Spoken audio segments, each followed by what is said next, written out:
Good morning, ladies and gentlemen. My name is Rafiullah. I am a research fellow at PIDE. I would like to welcome you all to this morning's Quaid-i-Azam lecture and officially kick off the second day of the annual general meeting of the Pakistan Society of Development Economists. The topic of this morning's lecture is institutional development. So without any further delay, it is my privilege to introduce this morning's guest speaker, Dr. Arshad Ahmad. Dr. Ahmad is the current Vice Chancellor of LUMS University in Lahore. Dr. Ahmad holds a doctorate in education psychology from McGill University in Canada.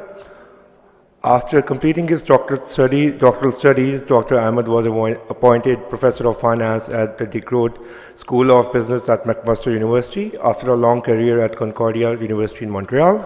In 2014, he was appointed Vice Provost Teaching and Learning and Director of McPherson Institute of McMaster University. In 1992, he was awarded the Lifetime 3M National Teaching Fellowship, Canada's most prestigious recognition of excellence in education leadership. Dr. Ahmad has held academic leadership positions at the President Study of Teaching and Learning, in higher education, the Vice President of International Consortium of Education Developers, Chair of Teaching Learning Canada, and a board member of Academics Without Borders. His research interests include various topics in corporate finance, approaches to teaching, teaching philosophies, and student partnerships. In 2018, he was named the 6th Vice Chancellor of LUMS University in Lahore, Pakistan.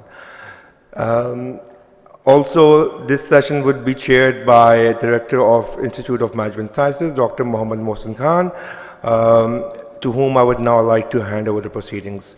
Thank you all. Bismillahirrahmanirrahim. Thank you very much. I hope you all have rested well last night, especially those of you who are from Islamabad and other cities. I hope your stay was comfortable and you're ready and fresh for a full day of deliberations. We are already a little bit late, so without going to other issues and just customary talk, I will request Arshad Sahab to please take the podium and start with his presentation. I hope you will enjoy it. Thank you.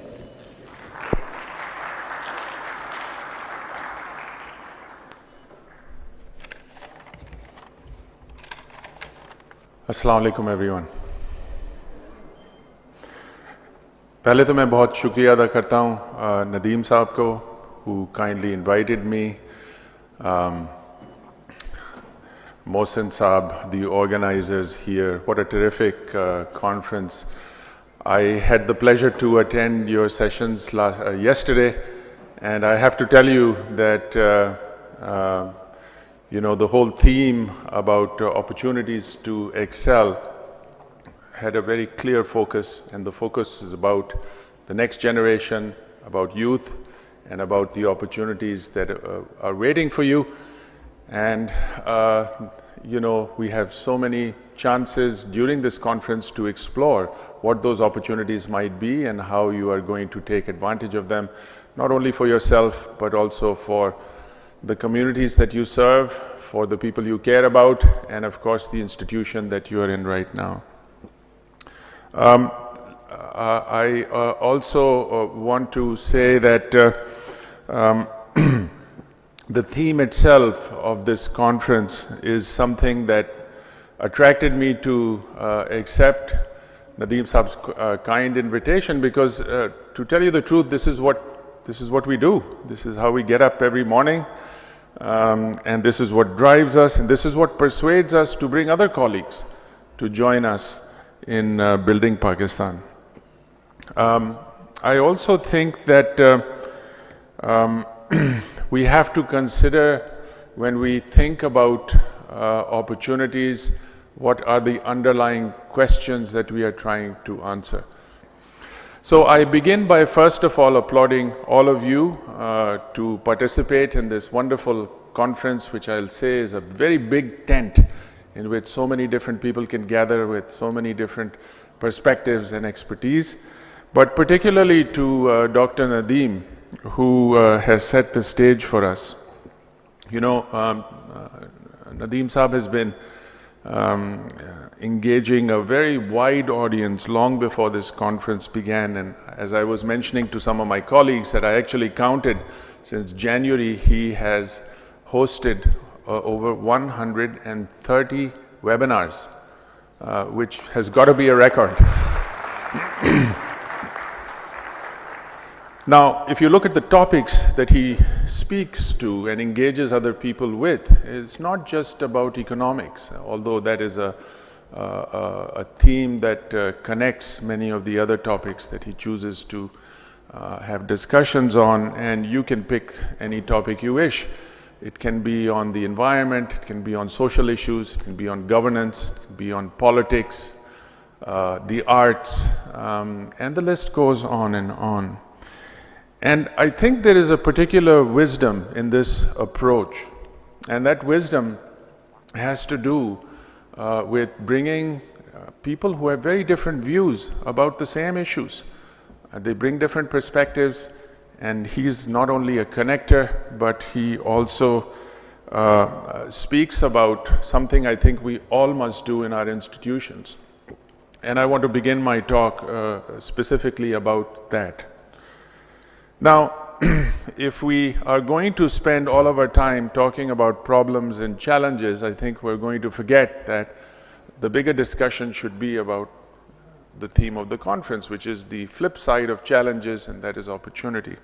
When we think of these challenges that confront our society, particularly in Pakistan, and I'll include the pandemic in that, one of the things we cannot do is to look at these challenges through a single disciplinary lens. Now, if we start looking at, and I'm going to use a big word here, which I want to explore, if we look at the same challenges through a transdisciplinary lens, then you start seeing some of the underlying structures, some of the systems in which these disciplines rest. And then they reveal themselves. And I think one of the keys for any leader, and you can be a student leader, you can be a department head, you can be a program director, be a dean, doesn't matter. All of those structures have a certain system. And I think if we focus on those systems, we realize there is a need in academic institutions, which is a need that speaks to integrating the disciplines. So when you look back and see how institutions have behaved in their structures and systems to address challenges, you find they use rather traditional approaches. And they are fragmented, they are very discipline focused, and let's just admit for starters that these approaches have not worked as we intended them to work.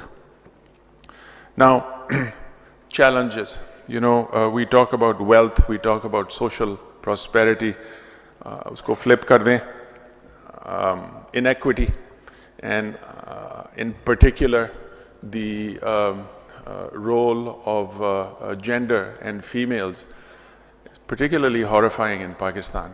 And if we are not willing to admit that, we're not going to be able to see the opportunities either. So the gap that exists in these areas, you know, the interventions that we are seeing are really not making that much of a difference. And if we look at bigger issues now, issues that you have heard about yesterday, issues that have to do with climate change, that have to do with the eradication of disease, we need a new lens, and we need to be able to ask the right questions.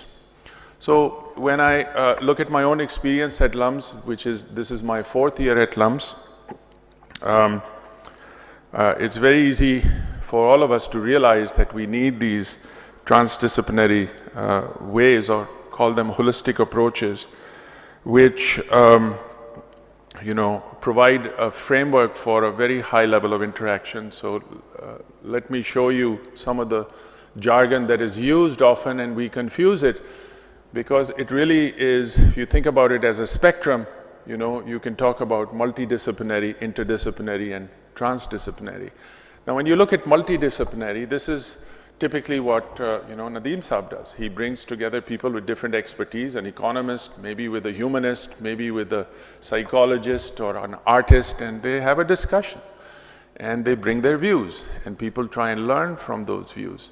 But if you go a step further to interdisciplinarity, what this means is, again, you bring multiple experts on the table, but this time they decide together कि सवाल कौन सा होगा. They have to agree on the question first. Once you agree on the question, then they can design the intervention. It could be a program, it could be a research project, be anything they imagine. And then if you want to go to a transdisciplinary level, you have to take it even a step further, which is you have to bring in different sectors from society to engage with you and get into their shoes, to understand where they're coming from. We saw an example of that yesterday. One of the opening speakers, of course, was, I think it was Aurangzeb Saab, who came from Habib Bank, president of Habib Bank. And we got a very good view from, you know, the banking sector. And he talked about the challenges his bank is facing and all the focus that he has on using technology as a lever to get more clients. But I think he talked about something else, which was to bring together diverse groups of people to solve those problems collectively. So obviously we have to think about approaches where we start thinking about collaboration seriously, and I'm going to give you some examples in my presentation about what those collaborations can look like, and I hope that your own IM university and other universities will find some commonality and inspiration to replicate or come up with their own versions of those projects. Okay, let's come back to the university and ask ourselves कि अगर ये आपको approach use करनी है तो किस तरह के structures आपको बदलने पड़ेंगे? What is the theory of change that will drive this transformation? And one thing that you see universities doing, including ours, is instead of burning everything to the ground and starting from scratch, which is not practical, centers of excellence are being established. Now at LUMS we have 19 centers. At least when I came, there were 19 centers. और वो छुपे हुए थे, आधे तो किसी को पता ही नहीं हैं किधर, क्या कर रहे हैं, कौन लोग हैं, किस तरह के सवाल पूछ रहे हैं, किस तरह की research हो रही है. So as an institution, we said we have to make choices. Like in everything, you have to pick the ones that have the most potential, and the constraint is that you want these centers to pool their energies to solve Pakistan's problems. So that was the way we were thinking about selecting centers, and we selected 6 or 7 of them. And we selected them because they had a national scope. And we wanted not only to use this particular lens to solve these problems, but also set the conditions for transdisciplinarity. So there are at least 3 conditions. If you are going to think about a center and you want the center to become one that has a meaningful impact, not just for the university and the immediate stakeholders it has, but also society at large, not just in Pakistan, but our region, and why not think globally about these centers as well. So what are those 3 particular criteria in thinking about centers? First of all, I would say that centers must be led by faculty. ये कभी हमें भूलना नहीं चाहिए कि the biggest asset a university has is its faculty. And if you don't nurture the faculty, if you don't give them a chance for leadership, and those faculty are the ones who should be making cross appointments in those centers from these different areas of expertise. Second of all, now people, when they are given this kind of opportunity to lead a center, and the ones I should mention at LUMS include a center for water, center for energy, a center for technology, center for entrepreneurship, center for gender, and there is a center for life sciences, and I'll talk more about that in a moment. So secondly, when these people are leading these centers and you have these cross appointments, then you have to think about their careers. Because traditionally the university evaluates the work of a professor within a discipline and their peers. The beauty of academic evaluation rests on something very simple, practice around the world, and that is the peer review system. So your peers review your work and your peers decide. Usually there are controls set up, so there are no biases in this process, where they are going to evaluate your work. Now, if you have only economists looking at economists, then you're not going to have this transdisciplinarity. So you have to have a career progression framework with policies that allow you to have committees, whether they are at the department level or school level or the university level, that bring in multiple expertise to evaluate this kind of work. Third, you know, the product. The product is programming. Now, whether the product is in the form of research that comes out that eventually gets commercialized, that's one way to go. But the bread and butter for the university is programs. And we cannot just leave programming in the hands of the disciplines. We have to also encourage our centers to come up with programming. So why can't we have an environmental science program, say from the Energy Institute that we have, or a data science program from the Water Institute, and so on and so forth. Now, if you go into these centers and you look at the work that they're doing, often you find that these centers are focused on what questions.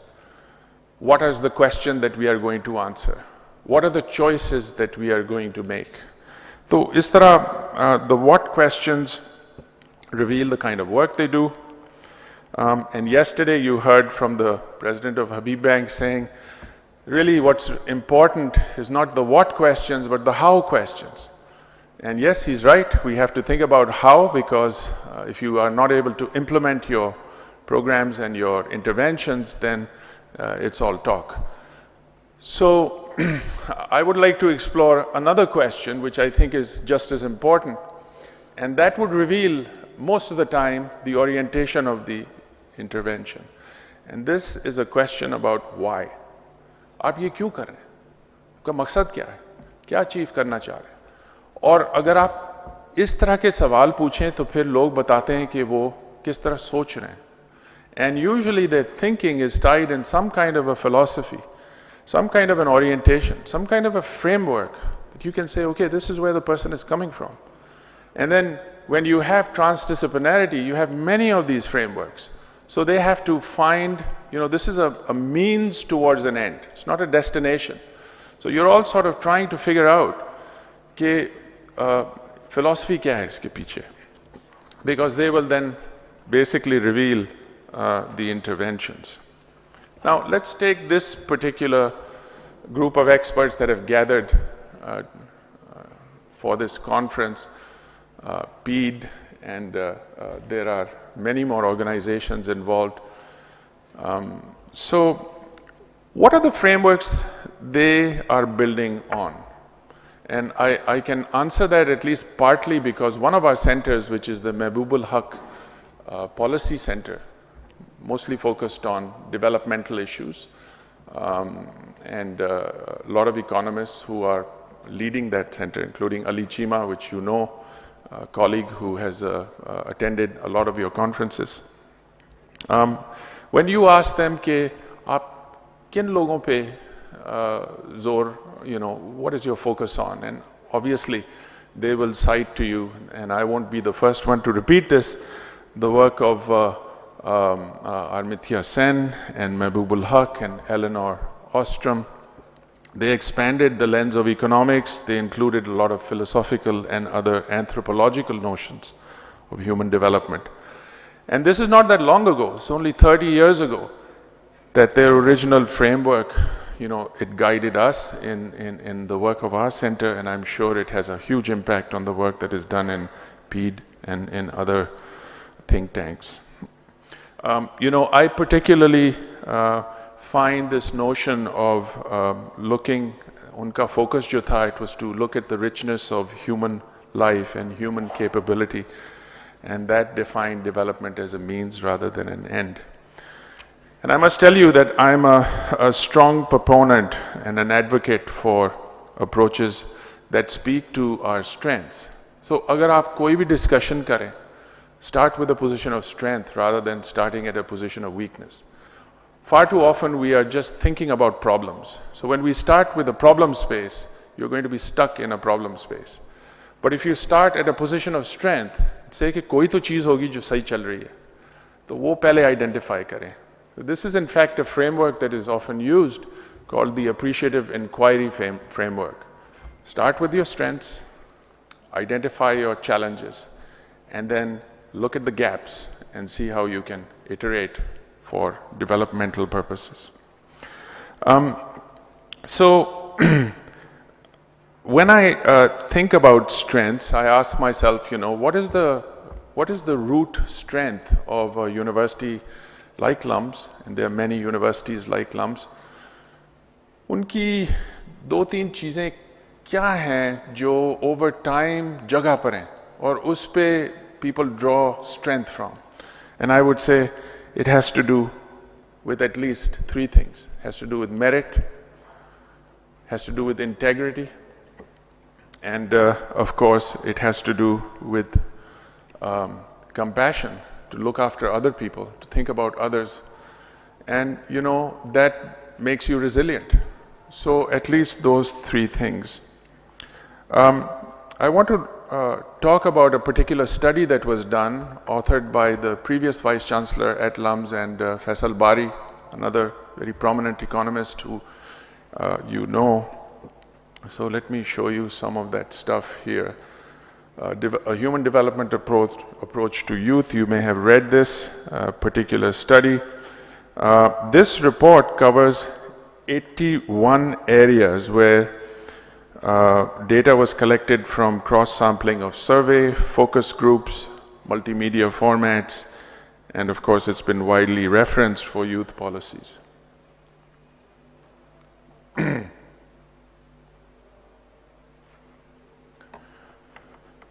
Now, it's an extensive report and it's worth reading or rereading as I did.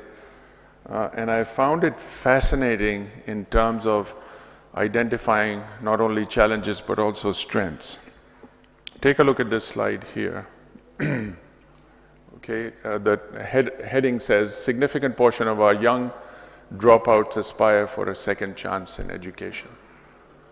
Now you can focus on the first part of this and say, yes, we've got a big problem about dropouts.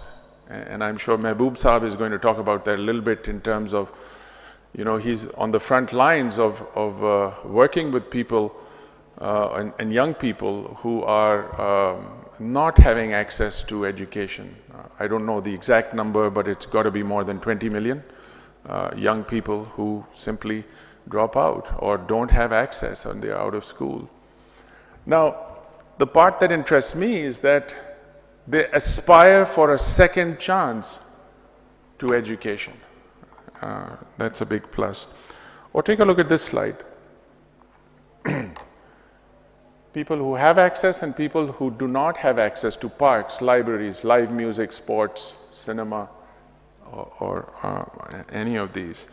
And you can see the results. Most of our youth do not have access to libraries, to sports facilities, to the arts, etc.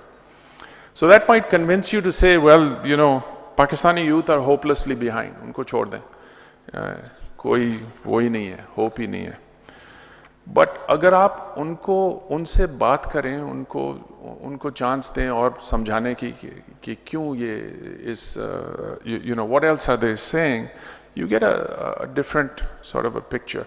Now, of course, you can criticize this study and say this is all self-reported data. Self-reported data always tends to exaggerate, and so you have to discount that data. But even if you discount this data, you know, you will be struck by what the youth are saying. If they were represented as 100 people, which this graph shows you. So if all of the youth were 100 people, then you get some very interesting things that come out of the conversations that this study documented. For example, that most of them feel their life is much better than their parents.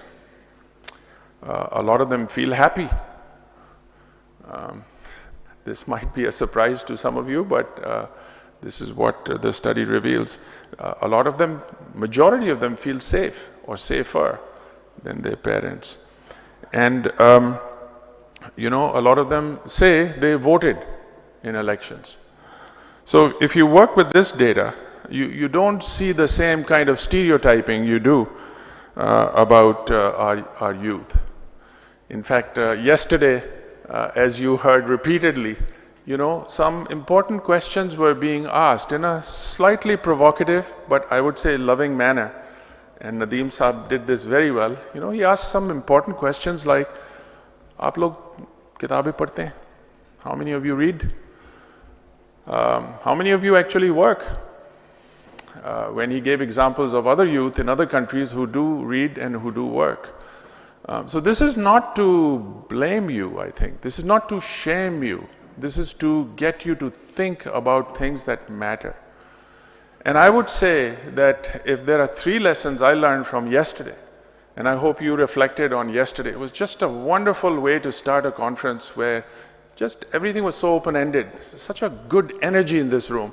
Often I tell you, I've been to many conferences in my life around the world, but this is a conference where you feel the energy, and the energy is thanks to all of you.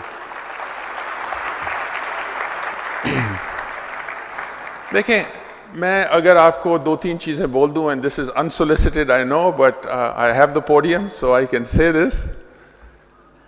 पहली बात, to my colleagues who are faculty or administrators, let's not blame students. You know, the blame game doesn't help anybody. आप में ये खराबी है, आप छोटे हैं, आप लंबे हैं, आप चौड़े हैं, forget about that. उससे कुछ ना, that's not going to change. In fact, that's going to make people feel worse. कि आप ये नहीं कर सकते हैं, ये भी नहीं कर सकते हैं, आप you know lazy हैं, आप कुछ नहीं करते हैं, ये तो बिल्कुल गलत बात है. अच्छा, आप स्टूडेंट से बात करें, वो कहते हैं ये टीचर्स जो हमारे हैं बेकार हैं, बिल्कुल बोर कर देते हैं, सुला देते हैं, you know एनर्जी नहीं है, लगता है कि वो 20 साल पहले जो बोल रहे थे वही अभी भी बोल रहे हैं. तो ये ब्लेम गेम को छोड़ देते हैं जी. ब्लेम से कुछ ना आगे जाता है इंसान, बल्कि पीछे ही जाता है.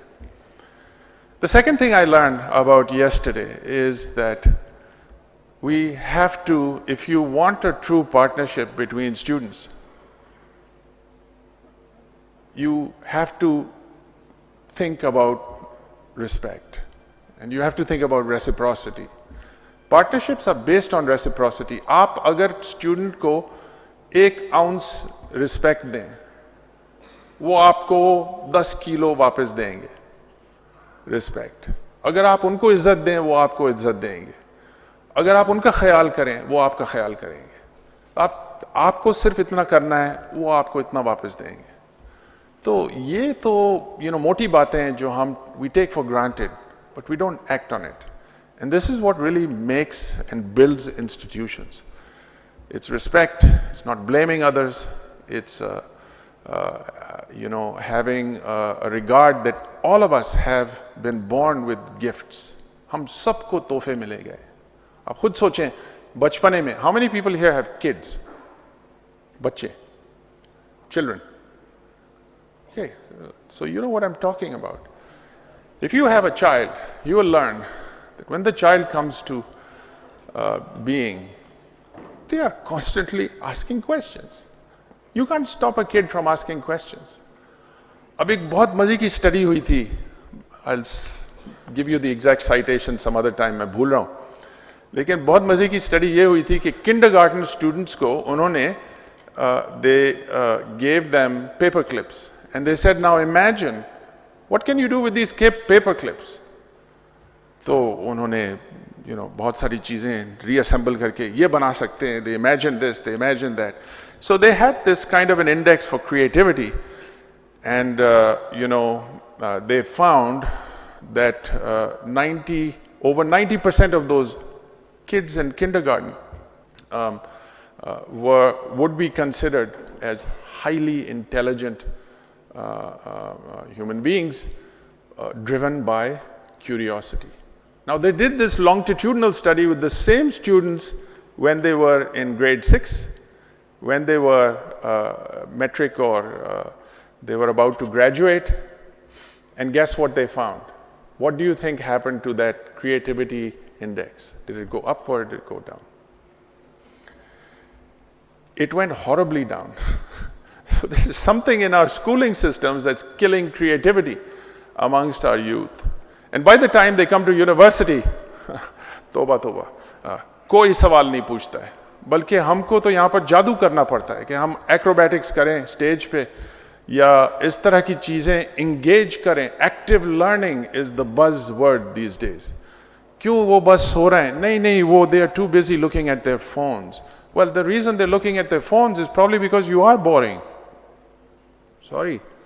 It's probably because they are not finding your material interesting. तो उनको blame नहीं करें, आप खुद सोचें आप क्या कर रहे हैं, क्या सिखा रहे हैं, क्या समझा रहे हैं.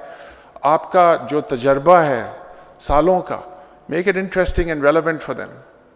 In fact, work on their issues, work on their problems. Many of our students come from very difficult and disadvantaged families. I'll talk more about that in a particular intervention we did at LUMS.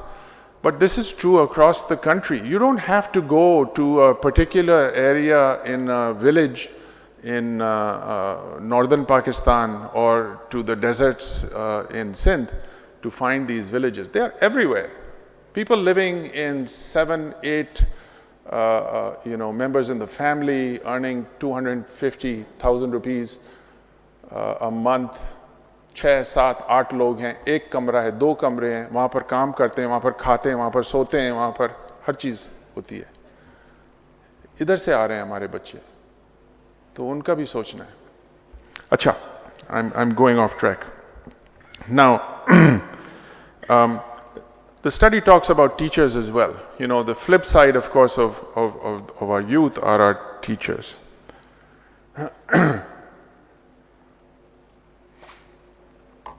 So this header shows to you young people's trust in various public figures and institutions.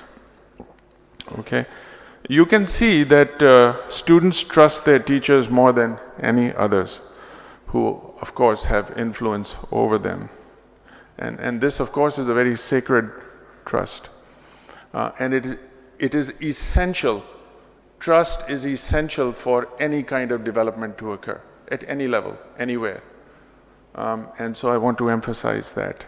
Now, if you look at the trust in other institutions in Pakistan, I think you can find that in many cases that trust is waning, but not so much with their teachers.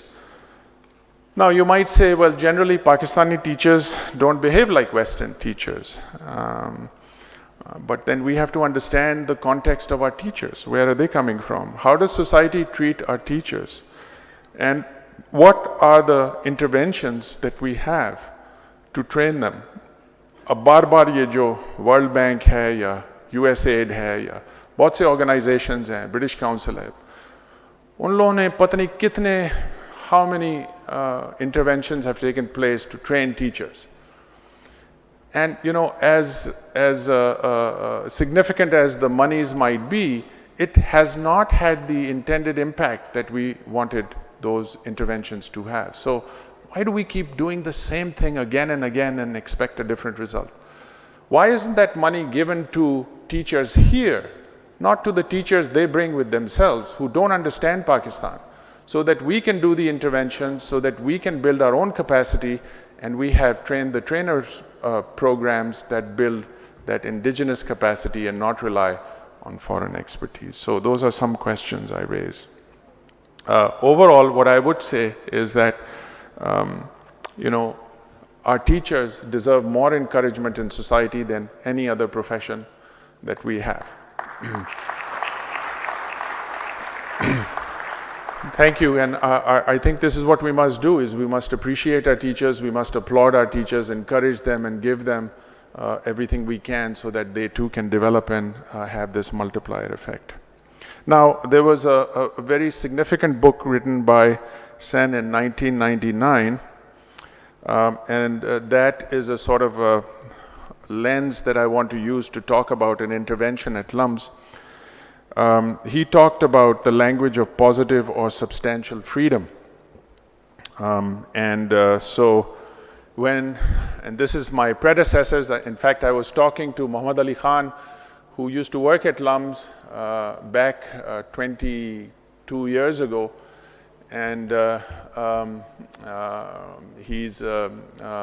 we're still in touch, and he was describing to me originally what was the challenge that the outreach program that they were designing, what were they trying to solve?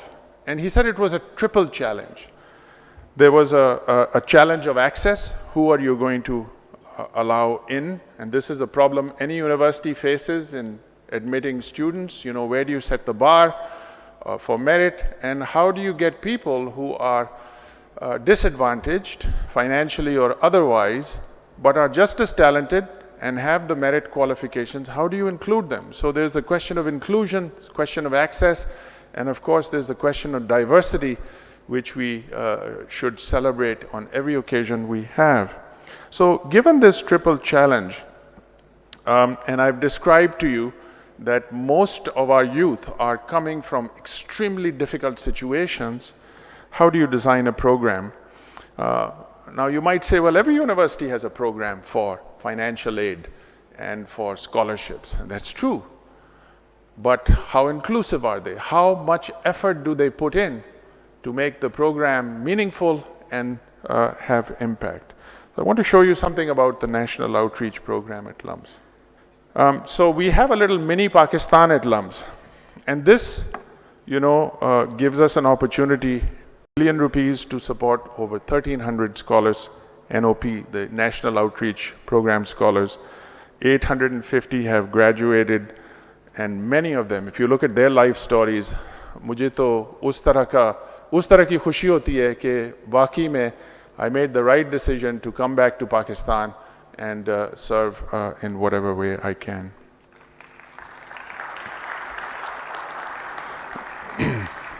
Now, we take 1 out of 10 incoming students into this program, right? So 1/10 of our students are from there. But notice also, 1 out of 3 students at LUMS is on some significant financial support. You know, this costs us about ₹1 billion a year. And people say, oh, LUMS is a very exclusive place, it's an elite place, it doesn't think about those other people, and that's simply not true. So I wanted to make this very clear to everyone that most of our students who are coming from across the country are coming from places where it's not their fault. They were born into the systems and places they were. And we do our best.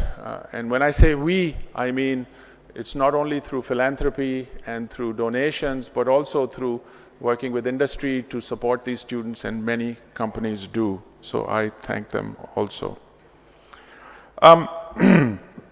You know, इनको अगर आप freedom दें to do as they please in the 4 or 5 years they are with us, you find remarkable things. You find differences between the affluent students and the NOP and students who are coming from these difficult areas. One of the differences I have found, if I look at the alumni, we have some 16,000 alumni. A lot of the affluent students, unka ticket ye hai, aaye, degree lein, get a job in a multinational, maybe go to the UAE, maybe go to the US, maybe go somewhere else, get a job, do as well as you can, and maybe come back to Pakistan. Probably not. But if you look at these youth who are coming from these towns and villages, and so ये जो मैंने इलाके बताए हैं आपको, they are going back to their communities. They are opening up social enterprises. They are giving back to the gift that they received, and that is the true value of education that I think we have to promote. So one lesson learned. You know, ये नहीं है कि ये सिर्फ lumps कर सकता है, ये हर एक यूनिवर्सिटी कर सकती है. मेरी ख्वाहिश तो ये है कि आप सब मिलके इस तरह के प्रोग्राम्स बनाएं. इसका मल्टीप्लायर इस तरह का होगा. 250 यूनिवर्सिटीज़ हैं यहाँ पर. अब उनमें से कह रहे हैं 1 कर रही है, 2 कर रही है, 3 कर रही है. That's not enough. We need most of our universities thinking and supporting our youth in this way. And imagine the impact that would have and the opportunities that would open up for our youth. Okay, now I'm going to shift gears and talk about a different kind of a philosophical approach. So I've talked about the work of Sen and Mahbubul Haq and Elena Ostrom. Let me talk a little bit differently. And these conversations came up when I have been spending time with our scientists and engineers. They too have a vision. They too have a mindset. They are also thinking about difficult developmental questions. I was going to go through some heavy-duty stuff here, stories that are written in Spain by Ibn Tufail many centuries ago. So then something more recent about a Nobel laureate who talks about a very modern character, beautiful narration where the question is about basically about the meaning of loving somebody. Uske maine kya hote hain? And then of course yesterday you heard this too in the evening lecture, the work of the great Alan Turing, who spoke about complexity, quest for singularity through computing hardware and algorithms that evolved through certain tipping points. And you heard this fantastic lecture. I just couldn't believe the amount of terrain that our friend covered last night. It's just unbelievable. And he's talking about systems. He's not talking about something कि एक छोटी सी चीज़ है और उस पर मैंने पूरी ज़िंदगी लगाई है. वो तो बात कर रहे हैं पूरी the space, the social space that you are now all find yourselves addicted to, and all the opportunities and all the constraints that it comes with. He's one of the architects of that. I mean, he is one of those persons, as Nadeem Saab said, someone we should all know firsthand and celebrate. But when he was asked, आप क्या advice देंगे audience को, उन्होंने एक बात कही थी, आपको याद होगी. उन्होंने ये कहा था कि आपको मेहनत ज़रूर करना पड़ेगा. मेहनत के बगैर कुछ नहीं होगा. पढ़ना लिखना तो ज़रूरी है, लेकिन मेहनत करना पड़ेगा. But if you think more about it, मेहनत तो बहुत लोग करते हैं. मेहनत तो वो मजदूर भी करता है जो 12 घंटे काम कर रहे हैं सुबह से रात तक. सब करते हैं यहाँ पर मेहनत. I think the difference between him and the mazdoor is that he's asking questions. And he's so focused on his question that he can't wait to solve them. वो कह रहे थे ना कि मैं तो सोता ही नहीं था, महीनों तक मैंने 3 घंटे सोया है सिर्फ. क्यों? उनको किस तरह का कीड़ा काटा था? आप खुद सोचें. We are all born with a fire of curiosity. And that fire tends to dim as we go through stages where we are developing, until a point where we don't even know if we have any questions to ask. But if we can keep that flame alive, and this is the job of the teacher. The job of the teacher is to keep the flame alive, not to thrust content on people, but to get them to become curious. And if there is one thing you can hold on to, my plea to you, in everything I say today, hold on to curiosity.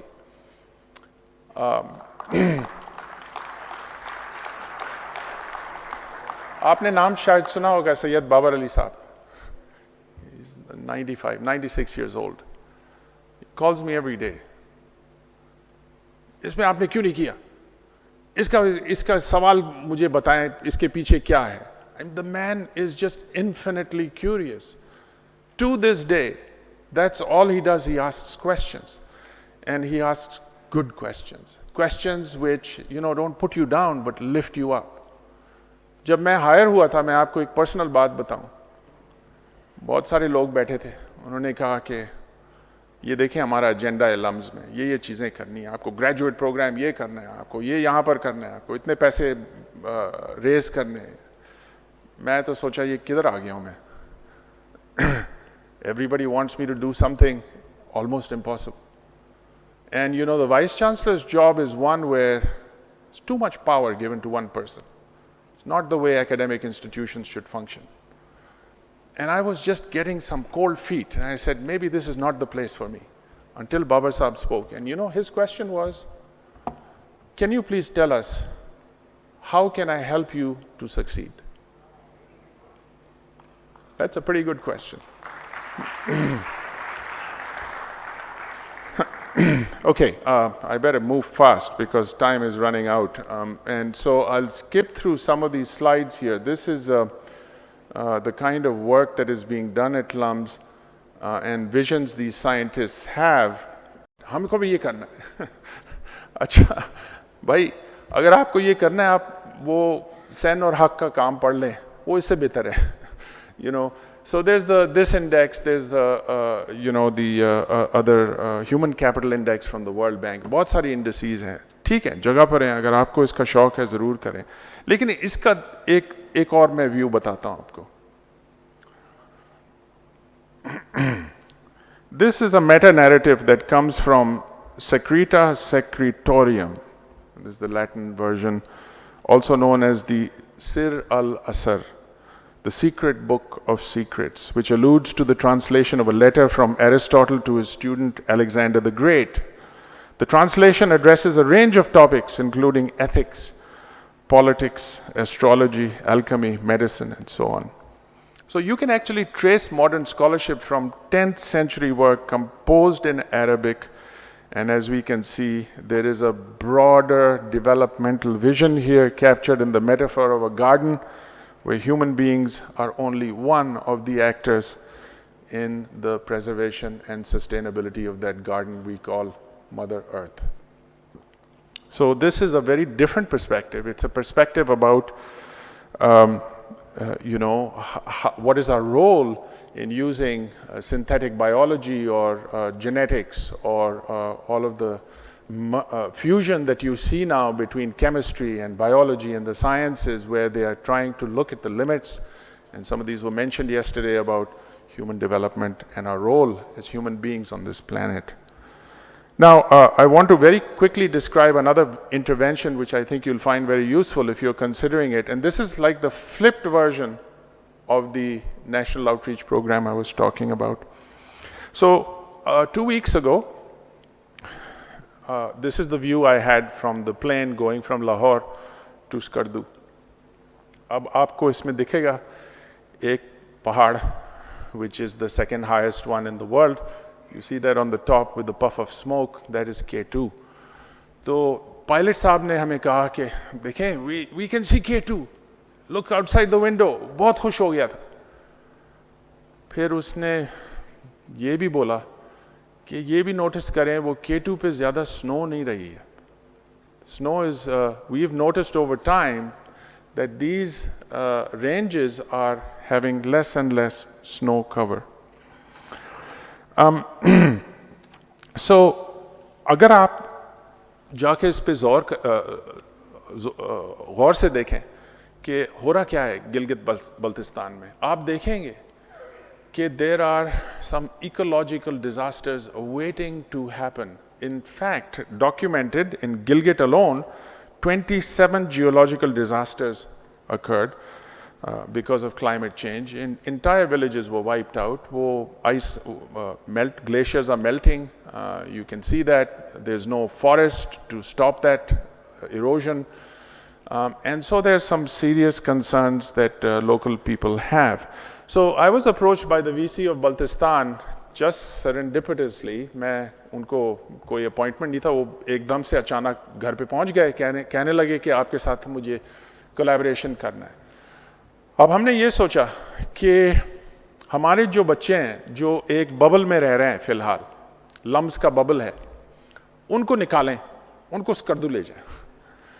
तो हमने 150 लोगों को, 150 students are going to twin with 150 students in University of Baltistan, and these students who come from affluent homes will be living in their homes to understand what kind of hardships they face. ये भी अपने भाई बहन हैं, ये किस तरह जिंदगी गुजारते हैं? What kind of learning would that produce?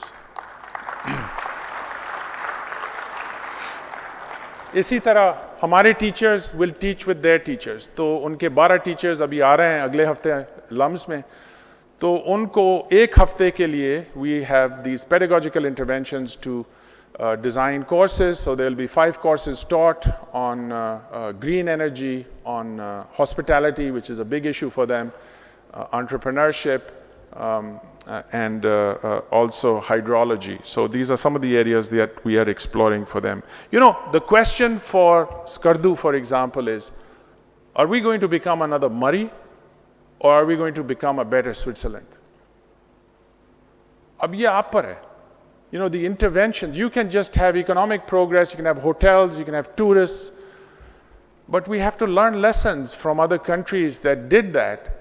तो उसके अंदर नुकसान भी होता है, बल्कि ज़्यादा नुकसान होता है, कम फ़ायदा होता है अगर आप अब ख्याल नहीं करें about these big questions that we have to answer through our institutes, through our schools, through the role that academia must play. So I've run out of time, but I would have told you, and you can invite me again, Nadeem Saad, be happy to come back to a group like this anytime. मैं आपको कहानियाँ बता सकता हूँ कि वहाँ पर हमने क्या क्या किया, क्या बड़े अच्छे लोग हैं। मेरी तो आंखें खुल गईं उधर जाके, जिस तरह सबकी आंखें खुलनी चाहिए कि अपना मुल्क को पहले समझ लें, फिर जाके दूसरे लोगों को ठीक करेंगे। So when you go through this, there is a lot that psychology has to offer. So this is my expertise. Although I'm a professor of finance, I switched some time ago. My PhD is in psychology. So I started looking at how people learn, and I found some frameworks. I would have shared this with you, but that we will keep for another time. The thing I can tell you about this particular model. This is a very famous model that is used for instruction and assessment. Notice those 4 stages, you know, duality, multiple, relative, and commitment. These are stages that have been found in longitudinal studies, and this has been replicated many times, where students come into learning thinking everything is black and white. Pehla stage. Commitment ऊपर है, intellectual development नीचे है. अब वो ये कहते हैं कि हर चीज़ का मुझे जवाब दे दें. Everything is black and white, you know, and we know life is not like that, the world is not like that, but that's the mindset when they come in. And then they start gradually shifting to multiple perspectives where they see there are different views. थोड़ा confusion होता है उनको, समझ नहीं आती है, और ये confusion बहुत लाजमी है. Failure लाजमी है. आप अगर fail नहीं करेंगे आगे नहीं जा पाएंगे. Or universities or places are safe spaces where we can have failure. And then, you know, you go to MBAs or you go to these other graduate programs and they say, well, it all depends. And that is that relative stage. मेरी कोई position नहीं है, लेकिन it all depends. अगर आप इस तरह सोचें तो ये होगा, अगर आप इस तरह सोचें तो वो होगा. What we want are students coming to the highest level of being able to take a position and commit themselves intellectually, ethically, morally, and to be able to take a stand and explain क्यों वो सोच रहे हैं इस तरह, क्यों उनकी ख्वाहिश है कि वो इस तरह कोई मसले को solve करें.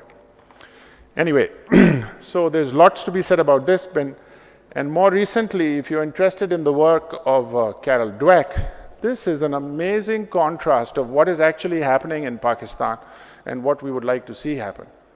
You have something known as a fixed mindset, and you have something known as a growth mindset.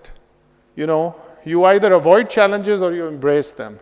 You give up easily or you persist. You see effort as fruitless or you see effort as a path to mastery. You ignore useful feedback or you learn from the feedback. You feel threatened by someone else's success or you find lessons and inspiration as we did from Atiq Saab yesterday. From his story, you find inspiration from that. So I'll conclude by talking just a little bit about culture, which I think is a very important ingredient. You've often seen this, that culture eats strategy for breakfast. ये सुना होगा आपने, Peter Drucker is a management guru जिसने ये लिखा था, बार-बार सब यही कहते हैं. Whether it is strategy or innovation or transformation that you're trying to do, you're not going to get very far if you don't understand the cultural mindset of the people you're working with. And there are microcultures wherever you go. There's a microculture in your department, there's a microculture in a program, in your school, and then across schools, and so on and so forth. So understanding those cultures and shifting them means that you have to think about hiring people who have a growth mindset. You need leaders who are willing to share responsibility. You need leaders who are willing to give up power. And you need transparency in your budgeting system, especially where resources are scarce, where we have hard constraints. We need people to be able to say, look, we will make some mistakes, but ikatha milke karenge. And that, I would say, is how I will conclude my talk, by not only thanking everybody here, but ask you to think about your own theory of change. Aap kya karenge? Whether you're a student or whether you're a faculty member or a staff member, it doesn't matter. Whether you're a vice chancellor or whether you're a guard who's waiting outside to let people in to the doors of your campus. What is your theory of change? What are you going to do to make a difference? And how can we support each other in this collaboration, in this grand collaboration, to make Pakistan a better nation and to serve our country? Thank you very much.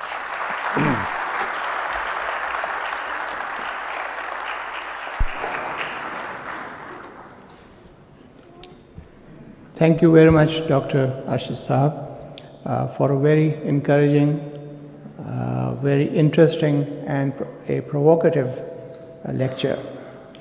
I wish I could do what they do in some Western countries, the US, they turn the clock back.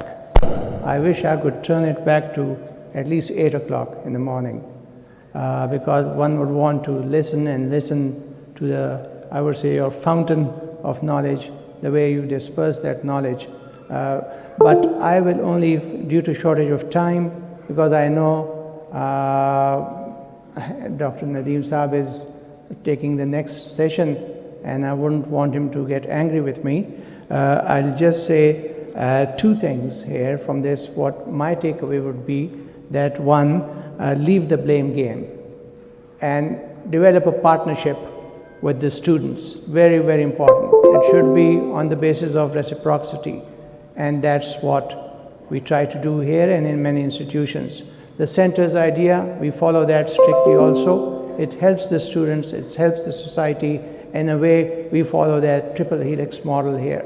So these are some of the ideas, and the most important. Sir, Nadeem Saab said I'm not that angry. Okay, Nadeem Saab is cooperating with us as usual, so he's not very angry, and I'm happy to hear that. So I'll just take 30 seconds more, and then we'll ask two questions. I'll give you time for two questions, I think. One from ladies' side, one from the gents' side. Just like Dr. Saab has said, there's a diversity in lecture, gender is very important, so we'll maintain that balance. And the other important takeaway is to look after our good friends, the who, the why, and the what. If we focus on those, I think we will have learned a lot. We'll just, as I said, request one question each, and then we'll end the session. So if there are any questions, microphone there, Ji, please. Microphone, ye le rahe hain. And the next question, I would request one of the ladies if they have a question.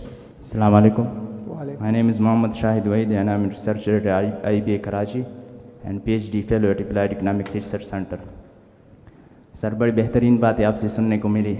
पहले तो ये कि हमें काफ़ी खुशी हुई जब ये 1 out of 3 स्टूडेंट्स जो हैं वो स्कॉलरशिप पे पढ़ रहे हैं, और विदाउट कास्ट एजुकेशन लम्स में या दूसरे इदारों में। तो दूसरा मैंने ये कहना है कि हम रिसर्च स्टूडेंट जो हैं, मैं ERC का रिसर्च स्टूडेंट हूँ, PIDE के भी रिसर्च स्टूडेंट है। ये सेमिनार रिसर्च बेस्ड कॉन्फ्रेंस है और अपॉर्चुनिटी टू एक्सेल से रिलेटेड मेरा क्वेश्चन है कि हम जब रिसर्च करते हैं हम प्रपोजल बनाना सीख लेते हैं, हम थीसिस करना सीख लेते हैं, और हमारी इदारी इंस्टीट्यूशंस जो है वो रिसर्च ग्रांट्स जो हैं इंस्टीट्यूशन से और उसको प्रपोजल बेचते हैं और वहाँ से ग्रांट हासिल करते हैं।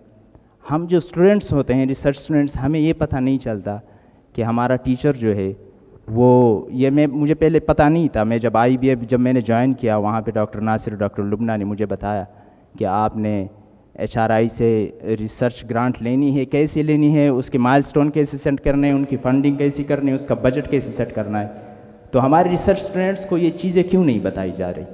हमारे PhD स्टूडेंट्स को अभी तक ये नहीं पता कि मैं वर्ल्ड बैंक से किसी प्रोजेक्ट को, हम काफ़ी दुख होता है हमें, हम जब बाहर के किसी बंदे के लिए 5,000 10,000 पे प्रपोजल सेट करके उसको बेच देते हैं, वो उसी प्रपोजल को यूज़ करके बजट हासिल कर लेते हैं और फंड हासिल कर लेते हैं, लेकिन हमें नहीं पता। आपके जैसे लम्स में 19 रिसर्च सेंटर्स हैं, तो रिसर्च सेंटर्स जो हैं वो इस चीज़ को फोकस क्यों नहीं करते? और ठीक है, थैंक यू वेरी मच आपको ji. One question from the ladies side. Assalamu alaikum, sir. I am Bakhmina Zia, PhD scholar from IM Sciences. I am doing my PhD in environmental economics. I am working on a climate change side. Sir, what my question here is regarding your education and your excellence. What you would say, like you were saying that our education system and our trainers are not like the foreigners. There is a huge gap. So I would like you to narrate that gap for us and how we can bridge that gap, because you are bringing people from very far-flung areas and training them very well. MashaAllah, it's a very good effort. But are these trained well enough to come and serve in your institute also? Is the standard high enough, or are just they trained to go and outside and in the markets, in the multinationals, play their role? So what's the standard and what's the difference in the standard and how we can bridge the standard? Because I was working for my survey in the PhD and I've faced great difficulties to gather some response of the foreign experts, of the global experts, and we always have to play that sympathy card and get their response, otherwise they won't respond to us. And why is it so important that we need the global experts in our education surveys or their respondents to be there in our surveys? Why is this difference so wide? Why can't we bridge this up? And how can we do it? Oh, thank you. Tawsa, please. Okay. Thank you for both questions. Okay. I mean, you're asking questions that have a lot of layers, and I can't give you a simplistic answer in 10 seconds or 30 seconds. What I will say to both of you is, first of all, you know, let's stop underestimating our students, number one. ठीक है? पहले हम अगर कहते हैं कि ये नहीं कर सकते तो फिर नहीं करेंगे वो। अगर हम कहते हैं कि वो रिसर्च कर सकते हैं, वो ट्रेन कर सकते हैं, वो कामयाब हो सकते हैं, तो फिर वो होंगे कामयाब। अगर आप खुद कन्विंस नहीं है तो फिर दूसरे लोगों को आप कैसे सिखाएंगे और ख़ुद कैसे सीखेंगे? तो एक ये एटीट्यूड का इशू है about never underestimating the talent that exist in our own country. Now when we think about that talent, उसमें मुख्तलिफ़ किस्म के लोग हैं। चंद हैं जो बहुत ज़बरदस्त काम करते हैं, बेटर दैन वर्ल्ड स्टैंडर्ड्स। चंद हैं जो they do just as well, and others that could do well but aren't there yet. So talent acquisition, whether it is you know, encouraging students, or whether it is encouraging faculty, or whether it's encouraging leadership, what's common about talent is that you have to create an environment where this can flourish. It's just like, you know, अगर आपने कोई पौधा उगाना है तो उसके अंदर अगर आप पानी नहीं देंगे और हवा सही नहीं होगी और फिर खाद सही नहीं होगी तो फिर आगे कैसे जाएंगे? So we think, if you think in those basic terms without saying, in your case, हमें क्यों नहीं बताया गया था? शायद बताया गया था, आपने शायद नहीं पढ़ा, शायद वो ऐसे कोने में लिखा हुआ है जो लोगों को दिखता ही नहीं है। तो ये intention और there's nothing that people are willfully trying to keep this information of grants away from you or processes that you can take advantage of, or for that matter, you know, the kind of teachers who can really inspire other teachers. I have seen that happen in my own eyes, not only at LUMS, in other institutions where if they are given the opportunity, they are as good, if not better, than anybody else.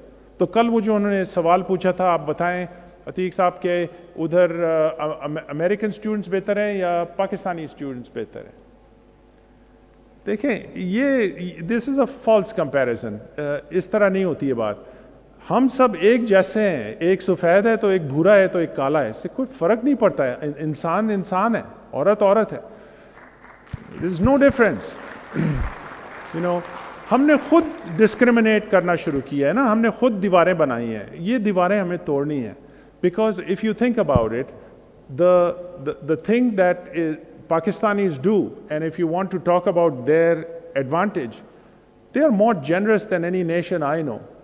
They are very generous people relative to what they have. उनके पास कुछ है ही नहीं। आप हर development index में देखें, हम नीचे ज़मीन पर हैं, फिर भी देते हैं, फिर भी वो कहते हैं कि there is hope, we will get through this. That is a pretty good attitude if you ask me.